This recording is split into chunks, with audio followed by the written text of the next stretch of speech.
একবার এক নাস্তিক এক দরবেশের কাছে এসে 4টি প্রশ্নের জবাব জানতে চেয়ে বলল, আপনি যদি আমাকে এই 4টি প্রশ্নের সঠিক উত্তর দিতে পারেন তবে আমি মুসলমান হয়ে যাব। প্রশ্ন 4টি হলো, বলা হয় যে আল্লাহ সকল কিছুর স্রষ্টা, যদি তাই হয় তবে আমরা তাকে দেখতে পাই না কেন? দ্বিতীয় প্রশ্ন হলো এই যে, না দেখে আল্লাহকে বিশ্বাস করার কথা বলা হয় কেন?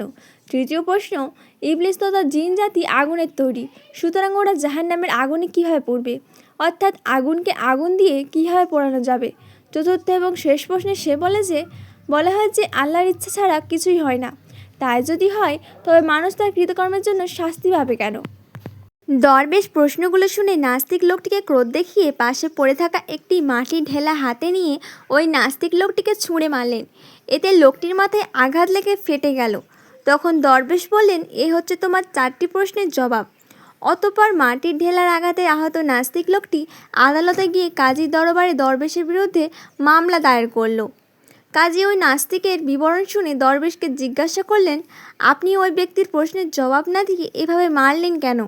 উত্তরে দরবেশ বললেন, এ হচ্ছে তার 4টি প্রশ্নের সঠিক জবাব।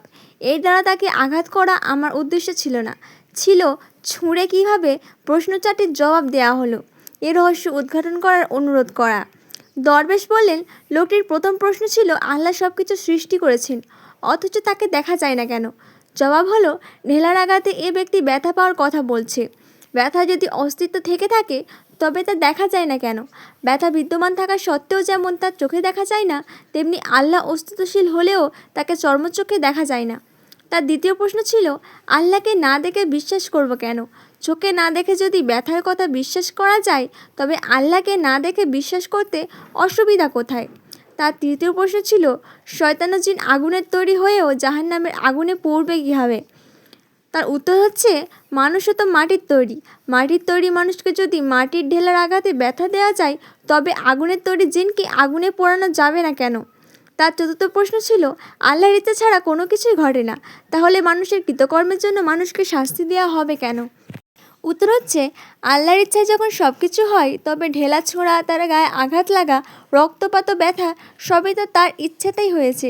সুতরাং এই ব্যাপারে আদালতে অভিযোগ করার কি আছে? এর যদি অভিযোগ ও বিচার চলে এবং শাস্তি বর্তায় তবে মানুষের কৃতকর্মের বিচার সুফল ও কুফল ভোগ কেন মিথ্যা হবে? দরবেশের এই অভিনব জবাব শুনে নাস্তিক লোকটি হতবাক হয়ে গেল এবং ইসলাম ধর্ম গ্রহণ করলেন। আল্লাহ আরশে সমাসীন, তিনি সেখান থেকে গোটা সৃষ্টিজগৎ পরিচালনা করছেন। তার এখতিয়ারের বাইরে কোনো কিছুই নেই।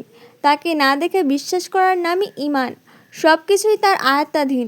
তিনি কুন বললেই হয়ে যায়। তিনি অসীম, সর্বময় ক্ষমতার অধিকারী। সীমিত ও অপূর্ণ জ্ঞান দিয়ে তার সৃষ্টির বিশালতাকে আয়ত্ত করা যায় না বলেই নাস্তিকরা বিভ্রান্ত হয়।